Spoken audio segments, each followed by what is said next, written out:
Three, two, one, go. Hello, everybody, and welcome to the second talk of three in this series this morning about the benefits of nature to mental health. This talk that we're about to begin now is by Monica Janowski. Monica's a social anthropologist, and she's got 30 years of research experience amongst the forest peoples in Borneo. She's also a qualified forest bathing guide, certified by the Association of Nature and Forest Therapy. Monica, amongst the many other roles that she has in life, she leads forest bathing in Hainault Forest, Epping Forest, the Abruzzo Mountains in Italy, and the Kelabit Highlands in Borneo, which all sounds very exciting. So today, Monica's going to talk to us about spending quality time with the forest, or indeed with any natural environment, and thinking about how that's profoundly beneficial physically and psychologically, and perhaps spiritually. Monica suggests that this is something we've lost in our urbanized world, our sense of connection with the more than human world. So I'll hand over to you, Monica. And as you're listening, you can post any questions or thoughts. Monica will speak for 20 minutes or so, and then we'll have some time for discussion altogether. So, Monica, welcome. Thank you very much, Caroline. I'm afraid you won't be able to see my face because technology has failed us here and we've not been able to get the camera up, but I've got a series of slides, so I'll speak to the slides, and maybe we'll get the camera working later on, and you might be able to see my face. So because this is a personal journey I want to take you on, and I would like to actually show you all my face so that we can connect directly. Okay, so as Caroline said, green spaces are very important to our mental health, and I think we've all realised that, particularly in recent months with our lockdown and being able to see people outside and spend time outside but not inside. So I think it's all come to the front of our minds, the fact that it's very beneficial to have contact with what we call nature, which is the more than human world, the world out there that we are in fact part of. And the forest I'm showing you here, which is in Borneo, is sort of symbolic of that natural world, that green space. And this particular forest has been important to me in my own journey. I want to take you on this personal journey that I've had, in which I feel that the forest, sort of standing for the broader natural world, has benefited me a great deal. So ever since I was young, I have suffered myself from many of these symptoms that Caroline actually referred to in her talk just now, which are perhaps part and parcel of being humans who try to operate as something separate from the natural world. But I've been very aware of anxiety, a lack of self-worth, and a lack of belonging since I was young. This is a picture of me at about the age of 18, I think, maybe even a bit younger, photograph taken by my brother Steve, I think. Excuse me. And I suppose it's partly because I was moved a lot as a child, and so I didn't have that sort of sense of belonging somewhere. And I had a bit of a sort of peripatetic career in work as well, and that perhaps initially led to a lack of self-worth, and there was sort of just anxiety about who I was. So that's affected me, and I feel that my contact with the forest has helped quite a lot. So now, to take you back a little bit to see where we are in Borneo. my career led me to, first of all, teach with my husband in Terengganu. If you look at the upper map, you can see Terengganu's on the peninsula of Malaysia, and later to do research in Borneo in a place called the Kelabit Highlands. I was very drawn to the relationship between the people and the natural environment, and this is what led me to this research. So the people that live in the highlands all lived in longhouses in the past, embedded in the forest. This is Padane Longhouse, where I did research initially from 86, living there for 2 years, and then many periods since then. And the people that live there are Kelabit, but these are the Kelabit. And then there are also Penan living there, who are more oriented towards the forest as they're hunter-gatherers. But the Kelabit are rice growers, but they also relate to the forest a great deal. And we did the field work as a threesome, went out there with my husband, Kaz, and my daughter Molly. Here Molly is when she was very small, living there. And we treated the forest initially as a place which we walked through. It was 12 hours walk to get to our field site, and the forest was a place we got through to get to it initially. We didn't particularly focus on the forest. The Kelabit see themselves as rice growers, and it was rice that I was focusing on in my research. And the forest played a minor role. However, it became much more important later. I began to realize how, in fact, the forest was really what I wanted to focus on. So back in the UK, I was writing up my PhD, and I'll take you to some pictures of the forest. I was going to let you see my face here, but the forest is probably better than the rice at this point.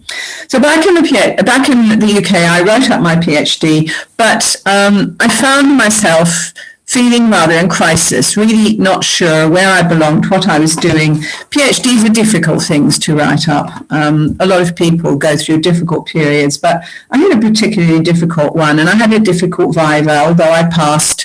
This led to a writing block, and I was seeking solace, trying to find a sense of purpose and belonging. And at that point, I began to visit Epping Forest. We did go back to the Kelabit Highlands, and at this point I began much more to focus on the forest. I had an experience in the middle of the night one night where I felt very connected to that forest. I felt as if it was speaking to me and saying, "You are part of me." And this was really quite an important moment for me.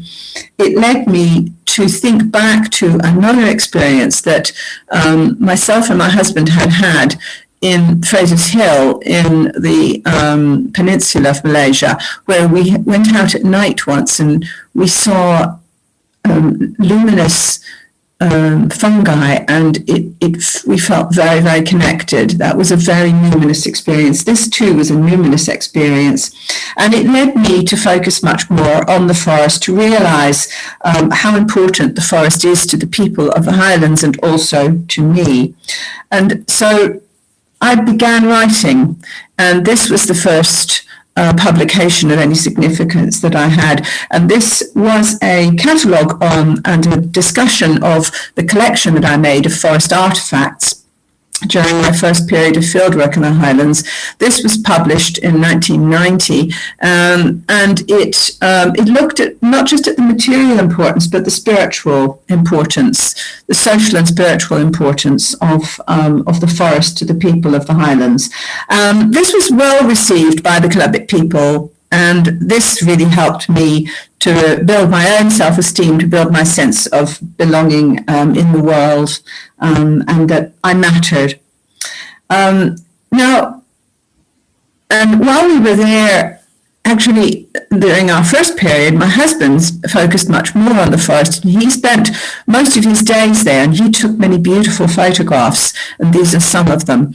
And so I think this encouraged me too to realize that that all the beings of the forest are very significant. And indeed, the Kalabit people do see that the forest as very central, as do the Penan, who are even more focused on the significance of it. They, even as Christians, this is true, but before they became Christian, and still for the Penan, they see the forest as full of life, flow, and sentience, and they see humans as part of this. They respect the forest, they even perhaps fear that deep life force, that bigger being, that bigger belongingness and wholeness, but it is also something that is a source of awe and peace. And one of my Kalabit friends told me how he used to go into the forest when he was agitated and it would calm him. And this is something I thought of a lot later when spending a lot of time in Epping Forest.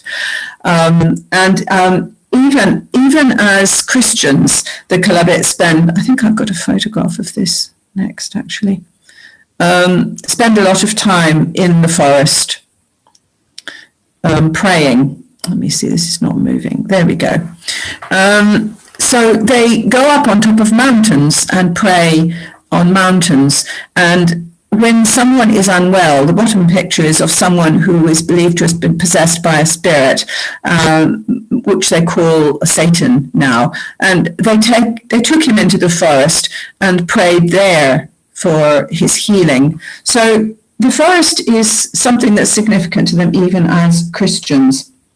And they see the forest as something that is, very, very scary, but also full of awe. And they have a mixed relationship with this now as Christians, but they do still see it as a place full of life and sentience and something that they're part of. So now let me see if I can manage to get this going forward. So in the research that I was doing, I began to focus much more on people's relationship with that natural environment. And I worked with some archaeologists and environmental scientists on a project called the Cultured Rainforest, which did this. So we were doing digging in old cemeteries, megalithic cemeteries, old settlement sites, discussing the finds. And I was also gathering, and the people there are megalithic. You can see one of the carvings there. So we were finding out about the significance of those carvings, which are situated in the forest. And I was gathering myths and legends. And this included the story of Tukadrini, who is a hero of the long ago past and possibly a parallel present. A time when people are joined with power is when these heroes lived. So this focused me on the significance of the journeys through that cosmos, which is through the forest. Now, the term for the forest in Penan is actually the same as the term for the cosmos, and even for the Kalabit, that forest represents that cosmos. So, traveling through the cosmos is, in a way, traveling through the forest. Now, when I was back in England, I was seeking the forest, and the Epping Forest, which is, as you can see from the map in the centre there, actually extends right into London. So it's a beautiful oasis of wild, but also used by human green, right, available to people living in London. And I spent a lot of time walking there. We've been walking there since the late 80s, but it became much more central to my life, and we spent more time sitting quietly. And I began to realize how connecting to the forest through that quiet sitting was important. Now, I began to also think that there are different ways of being in the forest. There's walking through the forest, as we did originally in the Kalabit Highlands, as a sort of environment you go through, and there is using the resources of the forest, and there is connecting to the other beings of the forest in a way that can be experienced as numinous. This became much more present in my mind this last way of being in the forest. And I was seeking the kind of numinous experience that I had when I was in the Columbia Highlands whilst it was in Epping Forest. And I began to think about topics like, the divinity of the forest, God in the forest. What does God mean? What is this numinous experience that I had? I ended up joining the Quakers, whose meeting house in Wanstead near me is actually situated in the forest. And I was saying to them, well, why don't we go and worship in the forest? And actually now with lockdown, they have begun doing this. They've begun spending much more time out in the back of the meeting house, which is actually the forest. I always felt better when I've been in Epping Forest. I always do feel better. I go there very often. I feel less anxious. I feel more rooted. And so I was seeking a way of contextualizing this, of understanding this sense that I had. And then I came across a book called Shinrin Yoku. I remember this was in the Wellcome Institute about 2 years ago, and I realized there was this thing called forest bathing, immersing yourself in the forest. That's what Shinrin Yoku literally means. And I thought, this is something I would like to find out more about. I'd like to do this. I'd like to be involved in this. So I began Googling forest bathing, and I came across the Association of Nature and Forest Therapy, which trains people to take others into the forest and experience it and connect to it. And I ended up doing the training, which is quite a lengthy training. I did this in 2019. I just went straight into it. I felt I had to do this as soon as I possibly could. And this was at Dartington Hall, down in the southwest of Britain. I found the whole experience rather a liminal one, taking me into a space in between spaces, as it were. The method that is used involves liminality too. It involves using your senses to connect with the more than human world. It involves entering a liminal space through using those senses in order to become one with something bigger, to connect with something bigger.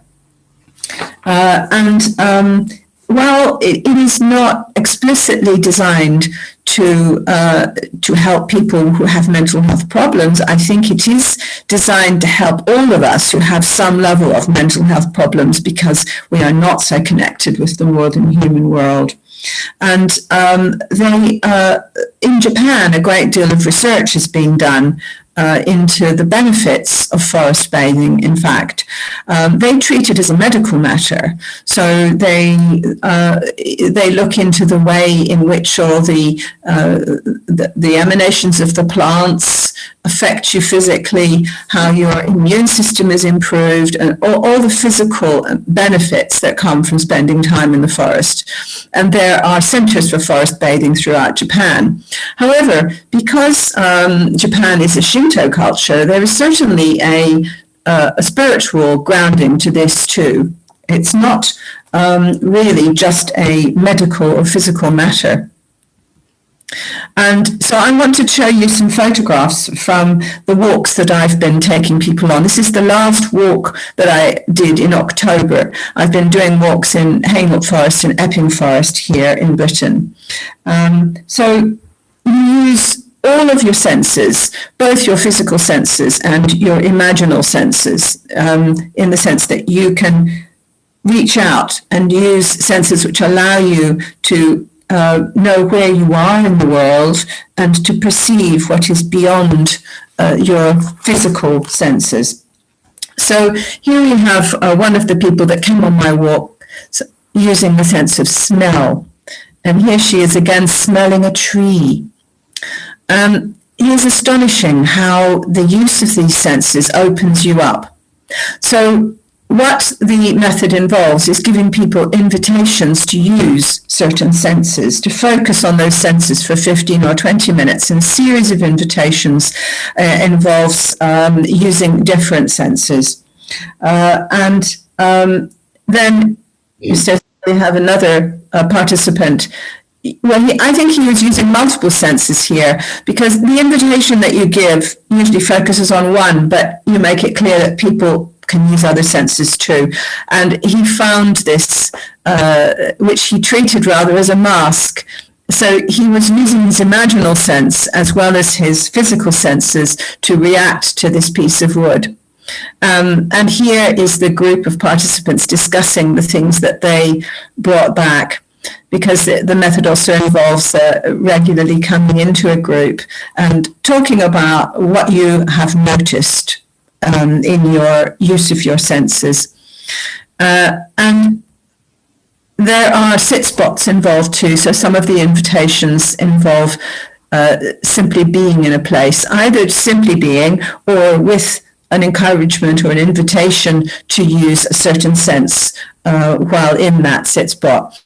And I was most impressed at how this 12-year-old girl participated very fully, because there are questions around how young it's possible to how old you need to be before you can focus and concentrate. But it would certainly seem that children should be encouraged to involve themselves, I think. Perhaps we need slightly different methods, but certainly a 12-year-old can participate at a full level. And at the end, we hold a tea ceremony, and we share some of the tea with the forest, and we have a little rituals part of it, and then we can simply chat. And we usually have some snacks too, but as this was during this COVID period, I agreed with the managers of the forest we wouldn't share any food, but we all enjoyed it quite a lot, as you can see. So I think this method is a very well thought out one. I really do, and I'm very happy to have trained in it. And I am planning to continue to lead these walks in Hainault Forest and Epping Forest, and I have a good relationship now with the managers of Hainault Forest, and I'm developing one with Epping Forest to do this. And I'm hoping we will be able to start again in the spring, and there won't be any restrictions.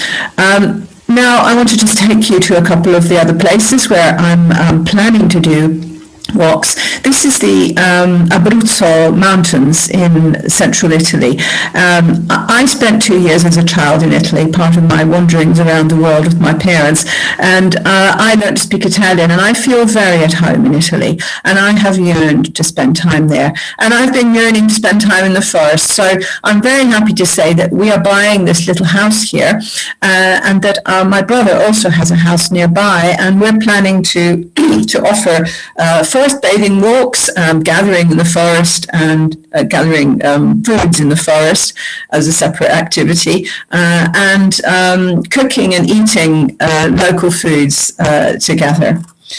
So watch this space. I'm hoping this will be possible next spring. And also back in Borneo, this is my friend Baya. I told you earlier that he talks about walking in the forest, making him feel better. He was the headmaster in Padale when we first went to live there in '86, and we lived with him for many months actually before we moved into the longhouse. And this is us searching out marks that have been made by ancestors. This is a ditch cutting made by far ago grandfather across a ridge, and in the part of the club at Highlands where I did research, some of his relatives are setting up a little eco lodge, and so I've been in discussions with them about holding forest bathing walks there, which will I think be for people from Peninsular Malaysia who live in big cities, and there's a strong sense of wanting to be back in the forest there too. So just to finish, to go back to this picture, which is called Spiritual Forest. So this sort of shows the animation of the environment in the forest and of the broader, more than human world.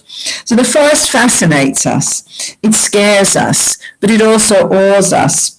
And I remember when I first started going into Epping Forest, I used to get scared of getting lost. But I'm no longer scared of getting lost, not just because I know it quite well, but because I know that I'm never really lost. It's like, you are never lost at sea, as they say. In fact, this is a quote from Tennyson, I believe. My husband gave me Longfellow. You are never lost at sea and you are never lost in the forest, because you are actually always somewhere, and you're somewhere in something that you are part of. And it's deeply nourishing to have that contact, to open yourself out, to allow that fear to turn into awe. Shinrin-yoku, this, which translates as bathing in the forest, is a very nice way of putting it. You slip into something bigger, you become part of something bigger, you let go of your contained self, you slip into a bigger self. And as for me, you'll remember the little triangle I gave you of those things I've felt since a child.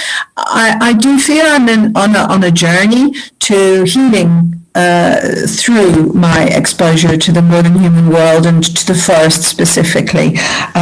They say, it's a very old saying, pre-Christian saying, physician, heal thyself.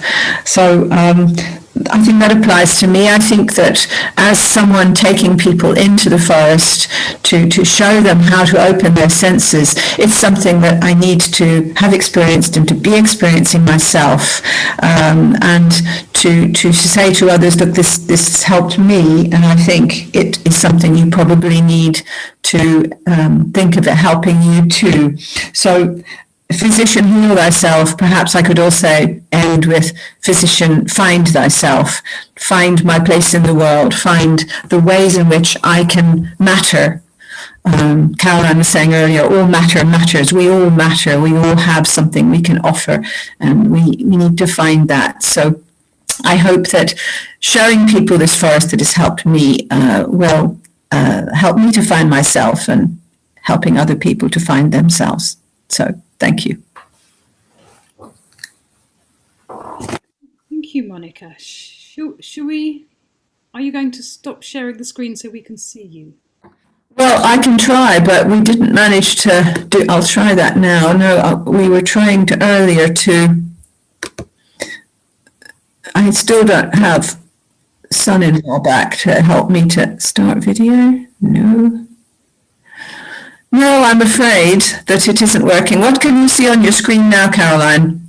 I can see me on my screen now. You on your screen, okay. Well, we now have to wait until Shane comes back, if he does come back soon, to help me to work out how to make this video work. But I'm afraid you're just going to have my voice unless that happens. So I suppose just to say thank you so much for that talk. I found it quite emotional. It was very, very moving. And just so fascinating to hear this very deeply personal journey that you've been on. It felt like a real honour to share that with you. And I was interested in you finishing with this idea of what being lost means, because I always think that being lost is a place of potential. It's a place of not knowing, and it's a place where we can discover something new.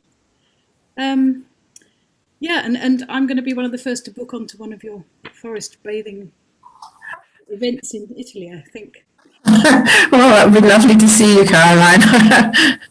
And I suppose I'm wondering, I was interested in how embodied this process that you're talking about is. It's very much about moving away from the sort of intellectual thinking space and moving into a much more kind of intuitive sensing place, and a place of the imagination. That's right. Yes, I probably could have been more explicit about this. It's very emphatic in the training that the point is to move into your body and out of your mind. So the invitations we give are supposed to be simple, open, and sensory, and not getting people into thinking about what they're supposed to be doing, but simply responding with their senses on an immediate basis, but also being very open so people can use other senses. But yes, it's getting into your body. But I mean, that includes the imaginal sense. And I think we probably don't want to go into our minds again to think about how that actually works, the fact that imagination maybe is in the mind, but we know what we mean, getting out of rational linear thought and into something which is more immersive and more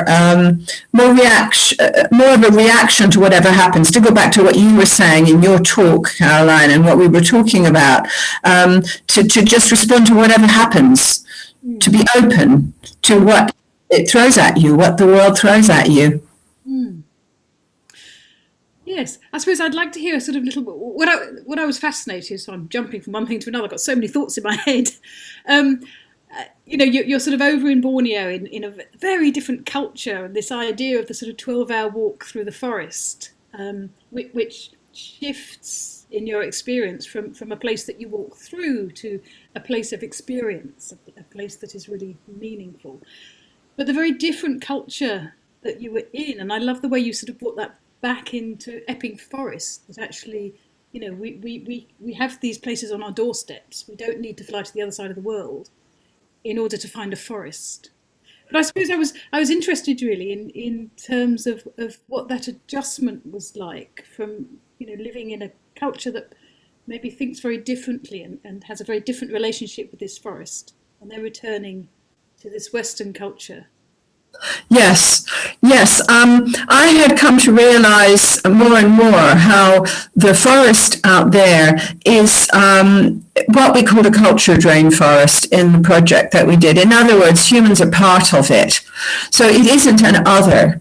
It's something that people sense themselves to be part of in so many ways, and that was something I explored in the book Forest Source of Life. In fact, and I began to be aware of that. And so looking for forest as something that is part of us back in the UK as well was something that was important. And Epping Forest is that, because Epping Forest is a place that has been used by humans for thousands of years.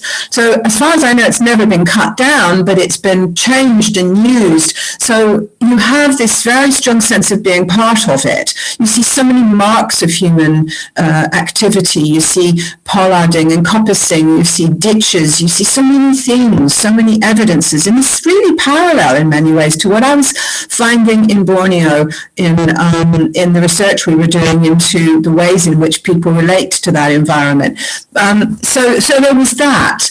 But I was also very saddened by the lack of regular relationship with the forest on the part of other people. And, you feel a bit on your own in understanding that. So I was seeking other people that would feel that way. And so finding like eco-psychology and people like yourself, it has been very important for me. And actually I want to follow that up more and more because I think, that realization that I had felt solitary initially. I mean, the people of most of the world who live in natural environments, as I was saying, earlier in relation to your talk, people have a much more. They feel themselves to be much more part of that environment than we do, and I feel we've got so much to learn from them. And that's really, I think, one of the things that I want to put across in the things that I write and do, apart from forest bathing at the moment.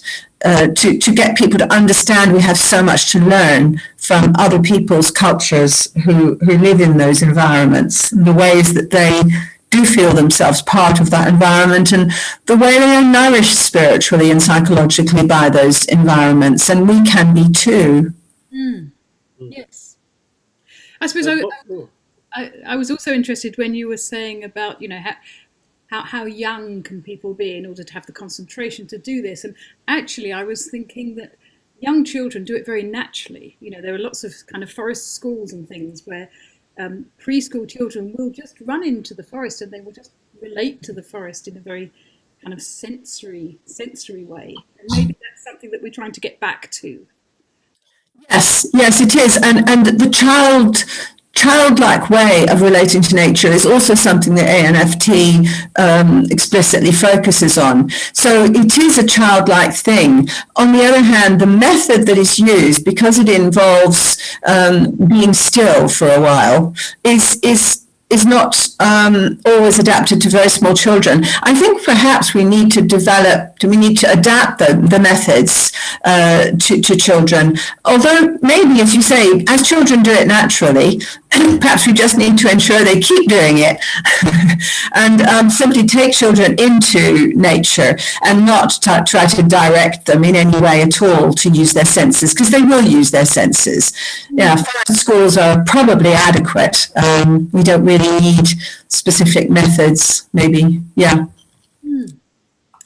Monica, I have an observation, if I may. It's when you were talking, it was such a beautiful imagery and stuff that sort of forming in my head. But I guess the evocative nature of things, really. I find myself sometimes walking in a forest, say the New Forest here, and the smell of the forest reminds me of bygone days, really, days with family, days with my own children growing up, and I suppose it's the evocative nature of things, and that really came out in your talk. That it brought out that the beauty of what the forest speaks all the time, doesn't it? In various ways, but the smell of a forest I just find incredibly evocative. Yeah. It's interesting. So the connections back and forth between our own histories and our own culture and the culture of the forest, as it were, of the other species, is the senses, the way the senses are communication devices. Yeah. A smell is so evocative in a forest, it's true. They say smell is a very powerful way of bringing up memories, don't they? It's a particularly powerful one. So, yeah, I find that too. The smell of forest is so wonderful. I can smell that sort of earthy autumnal scent as I stand here. Yeah. In fact, I mean, we don't usually go to do forest bathing walks in the winter, but we do them in the autumn, and it is a really valuable time to do it in the autumn because there are such wonderful smells. In fact, it is nice to do it in the winter too. There are other smells in the deep winter, as well as touch, with cold and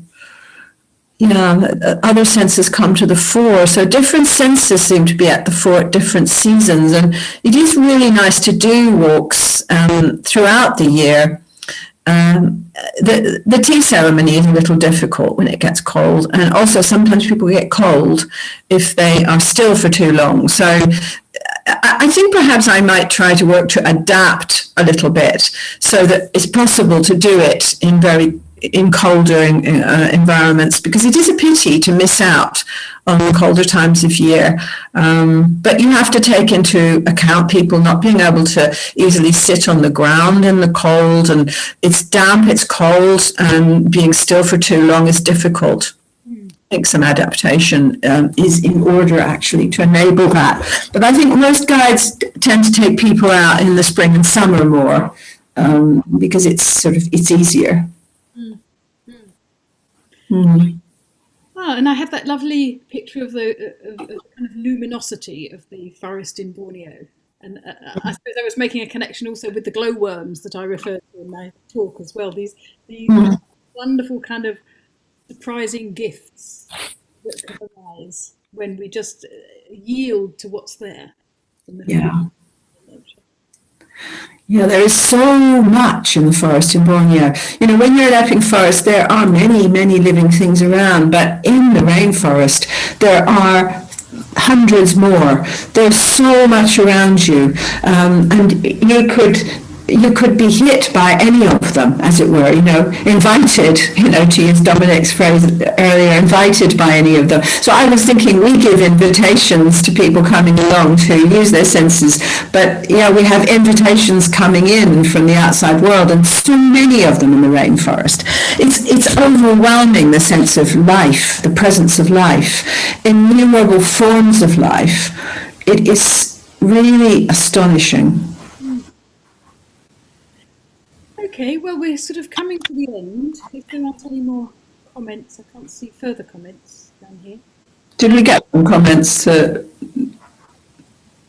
I can't see them.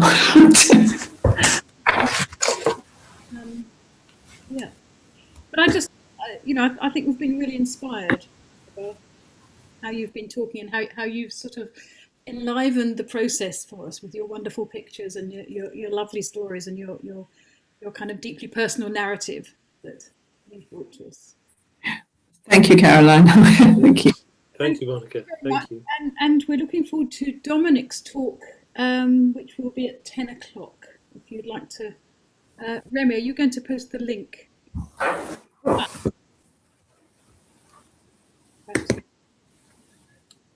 So I think Dominic has posted the link for Remy has posted the link for Dominic's talk. Hope, Healing and Health, the Rebirth of the Meadow. So I'm really looking forward to listening to that one too.